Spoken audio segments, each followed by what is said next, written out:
Hi, my name's Chris Fetters, and I am a search planner with Search 93 in South Central Pennsylvania. This is part of an ongoing series that we have on training Caltopo topics, and this video will concentrate on the initial actions, those actions that we take to set up a map from the time of the initial dispatch until we get an incident management team, our incident command structure, and actual searchers on scene at an incident. So let's get started. Here we are in Caltopo. The first thing when we boot up, we would log in. Caltopo uses your social media profiles to log in. Great, here we are logged into Caltopo. First thing I'm going to want to do is find the incident dispatch location. So I'm going to go into I Am Responding, which is our dispatch software. It's the way our tones are generated to our devices, and look up that initial address. We also have coordinates in there. Sometimes I use that if the location is rural and doesn't have an actual address.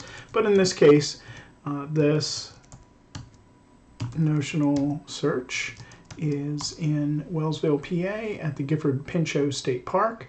This is a park that we visit often. I'm going to switch here to TF Outdoors. Gives me a cleaner look. This is the reservoir. The dam's down here at the north end, and there's day use areas here on the east and west side of the lake. This particular dispatch was for the east side of the lake, so I'm going to zoom in here to the day use area. This is parking, and here's the day use building. We'll call this our incident dispatch. So I'm going to drop a marker. I right-clicked and drop a marker here and call this incident dispatch. You see the dialog down here in the bottom right-hand corner, and I'm going to prep a couple other things as I'm building this map. So first of all, we change the style on almost every marker. This is my dispatch marker, and we mark all the incident command features in blue so that they're easily distinguishable. I usually put the actual address, the physical address.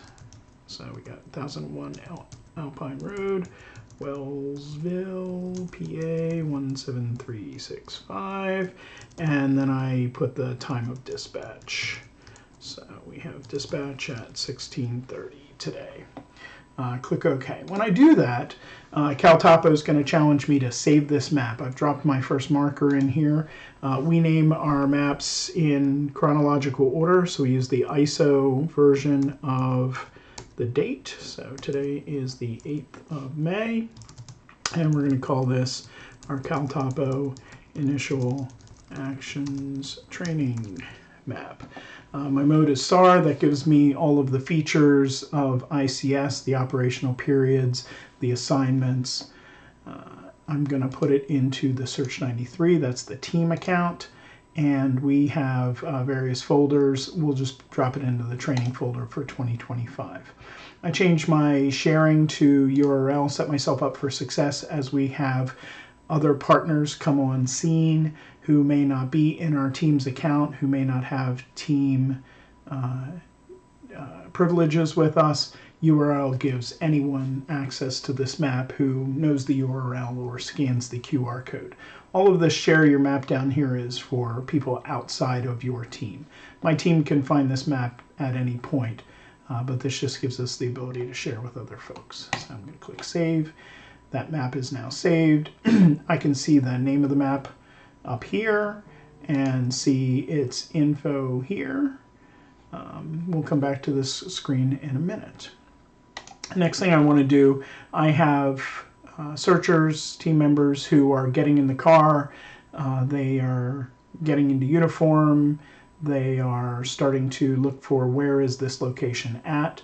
And so I'm going to right click on this marker and look at the point info for this marker, which gives me the position in all of the different coordinate systems. Google likes degrees, minutes, seconds, so I'm going to copy the degrees, minutes, seconds and switch over here to Google Maps. And in Google Maps, I will search for that coordinate, which puts me right here in Pinchot at the Conawago Day Use Area, right on top of that building, which is where I want everybody dispatched to for now until I set up a staging area. So I'm going to click the share button over here on the left, and I can copy this link.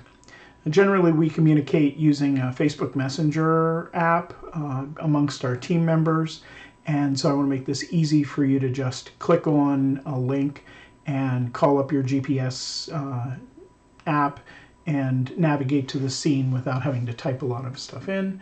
So we're going to come over here to Facebook Messenger. I'm going to set up a new chat, and we call this our ISR chat. We do one of these for each incident to distinguish them. And today's the 8th, and this is our Caltopo initial actions training map. So we try and keep the naming as consistent as possible. I'm going to come down here in the chat and publish the Google link. Now from your phone, you should be able to just click on that and navigate to the scene. While you're responding to the scene, I'm going to go back to work on the map. So we come back here, close this point, and now I want to bring in my folder structure. We use a standard folder structure on every incident so that everybody's familiar with it. I'm going to import that standard folder structure. This was exported from Caltopo as a GeoJSON, an XML file. So I come up here to my Caltopo folder template and open it up. This is going to give me a number of folders. If we're clearing buildings, they would go in this folder. Any cameras we find in this folder. Clues, important and dismissed. We can categorize our clues. Any hazards we find on scene, big slopes, holes, ditches, wells, that sort of thing. Our incident command structure information will go in the ICS folder. Lost person behavior will go in the LPB folder. The missing person, anything about the person, where they were last seen. All of the search features will go into missing person. And then if I have multiple search planners working on this map, I can cordon this off into different zones and tell people to work on the northeast sector or number those zones. We set up operational period right away. This will be our first operational period.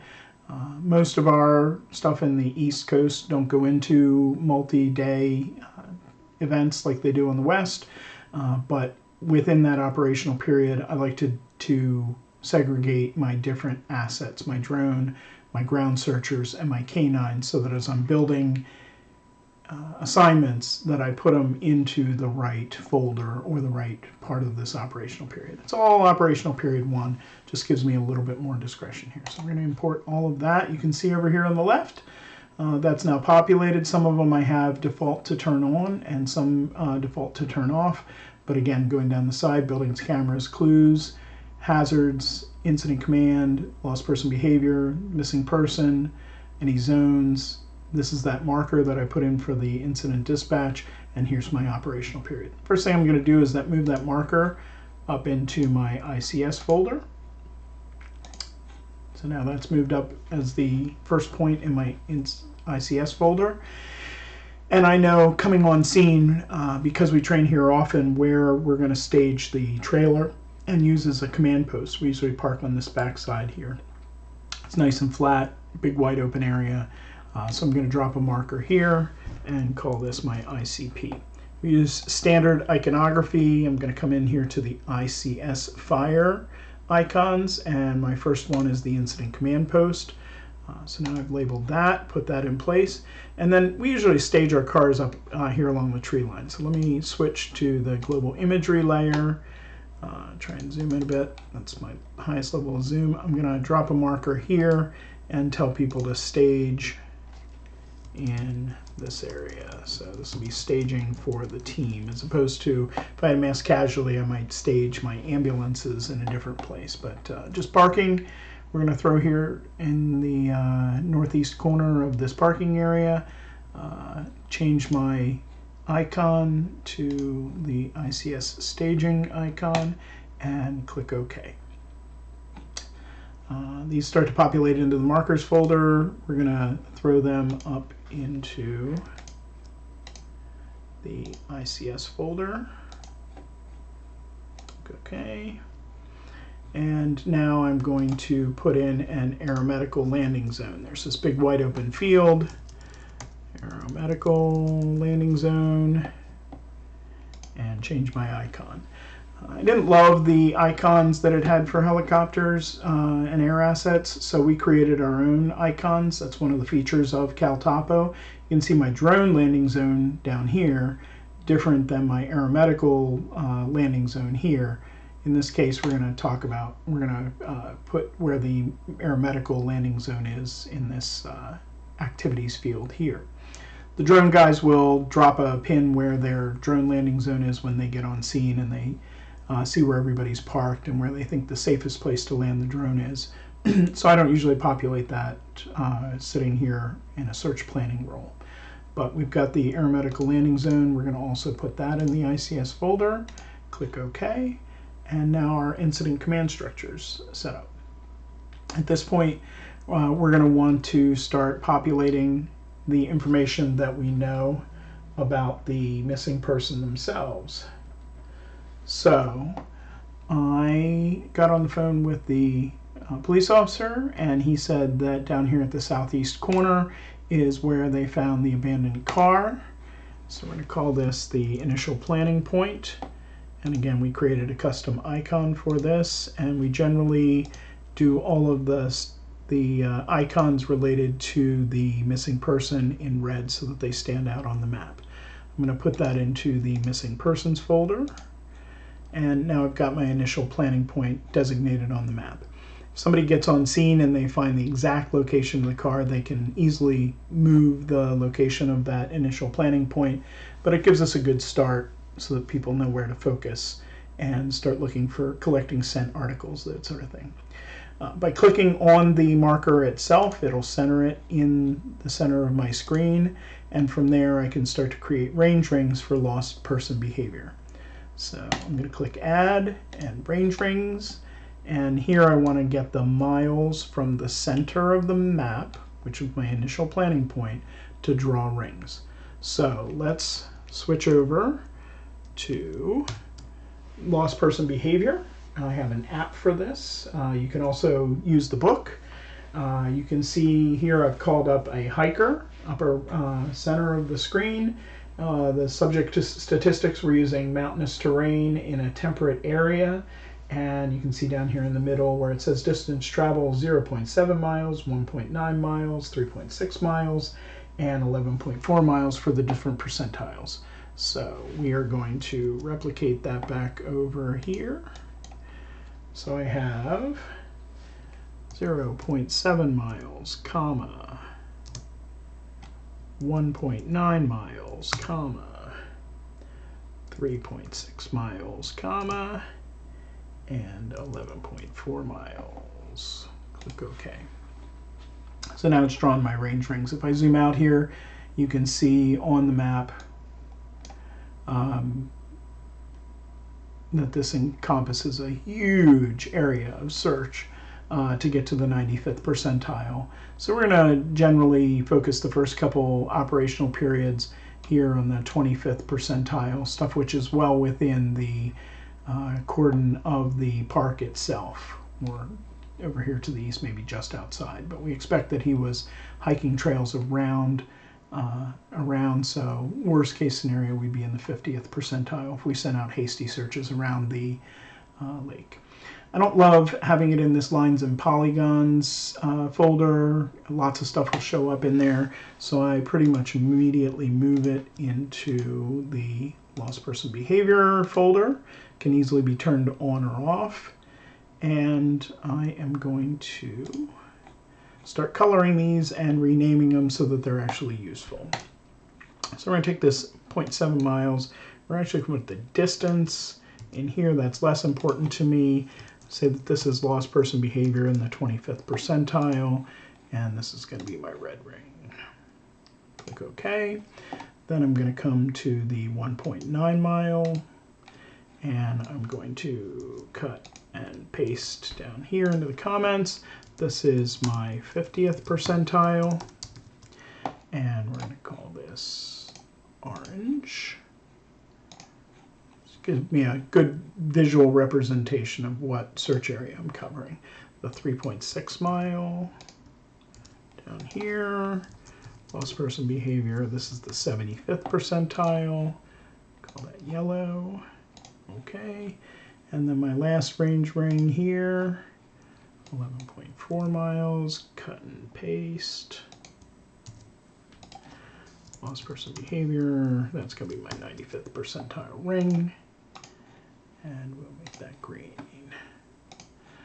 So now if I zoom out to the 95th percentile, you can see that I've got my rings with a visual representation, and I can see 25th, 50th, 75th, and 95th percentile. If I want to see the actual distances, they're over here in the comments. I can start to put other information in the lost person behavior field about what questions and what behaviors, but that's a good general start as we're just setting up this map for people to arrive on scene and set bike wheel coordinates for the initial operational period. We're going to zoom back in here to the map.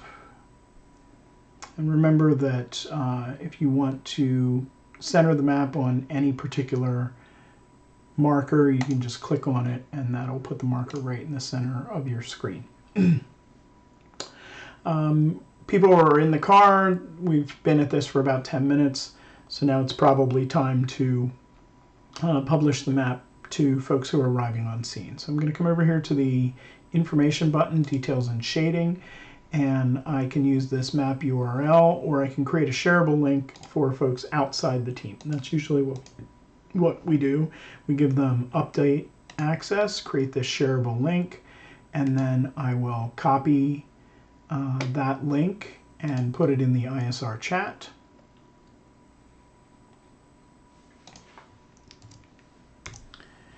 And then we usually also post the QR code because that seems to be easier for somebody to just hold up the QR code to a firefighter or a cop and have them just go right into Caltopo, especially if they have the app already installed.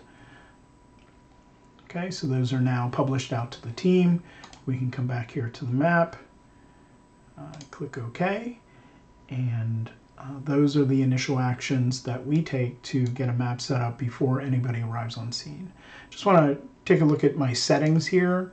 I have it set up so that my labels are not overlapping, but if I get further on in this operational period and the labels start getting in the way, I can certainly turn those off. You can see down here on the map now all my labels have gone away. Just do non-overlapping. I don't usually show, especially on the desktop, the UTM USNG grid. It just pollutes the screen. But I always have my map in SAR mode. We use the WGS84 datum. We'll have a separate video on datums and coordinate systems, but the datum we use is WGS84, the coordinate system of UTM. For coordinating air assets, they often like things in degrees, minutes, and seconds.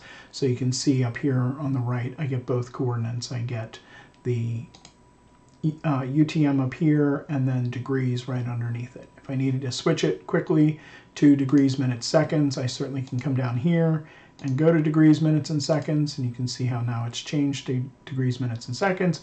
But I also, if I'm calling out this landing zone, I can come here, right click, and go to point info and get all of that information in any coordinate system that I want. I can use UTM, I can use US National Grid, which equates to the MGRS or military grid reference system.